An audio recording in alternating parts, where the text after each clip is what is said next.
Will का use करें या शैल का, समझ नहीं आता है ना, सच में यहाँ तो बहुत ही दिक्कत आती है। अरे नहीं, अब तो शैल का यूज खत्म हो चुका है, कोई करता ही नहीं है। वेट, ऐसा नहीं है। In the modern English we use will for all subjects, but अगर आप मॉडर्न इंग्लिश में भी सामने वाले से क्वेश्चन करते हैं तो वहां पर आपको शैल का ही यूज करना है। किसके साथ? आई और वी के साथ, यानी कि फर्स्ट पर्सन के साथ। For example, I will dance, this is correct. अगर आप सामने वाले से क्वेश्चन करते हैं तो विल आई डांस इनकरेक्ट है, आपको क्या बोलना है? शैल आई डांस ही बोलना है। अब हम बात करते हैं, इसमें अपोजिट भी होता है, मतलब जहां पर आप विल का यूज करते हैं वहां पर आपको शैल का यूज करना है, जहां पर आप शैल का यूज करते हैं वहां पर आपको विल का यूज करना है।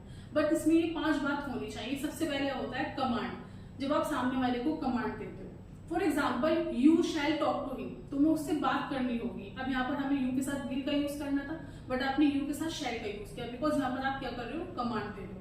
सेकेंड इज प्रॉमिस, अगर आप सामने वाले से प्रॉमिस करते हो, उससे वादा करते हो। For example, I will marry you, अब आपने आई विल मैरी यू बोला है, यानी कि आपको शादी करनी होगी, आपने उससे वादा किया है, तो आपने आई शैल की जगह विल का यूज किया, तो शादी करनी है। ओके, याद रखना। थर्ड इज डिटर्मिनेशन, यानी कि दृढ़ संकल्प, जब आप सोच लेते हो कि मुझे ऐसा करना है। For example, I will work hard, कि भाई मुझे अब मेहनत करनी है और मैं मेहनत करूंगा। एंड फोर्थ इज थ्रेट, यानी कि जब आप सामने वाले को धमकी देते हो। आई विल स्लैप यू, आपने आई शैल की जगह किसका यूज किया? विल का, I will slap you. And last is compulsion, यानी कि मजबूरी, जब आपको कोई काम मजबूरी में करना होगा। I will have to go there, कि मुझे वहां जाना पड़ेगा।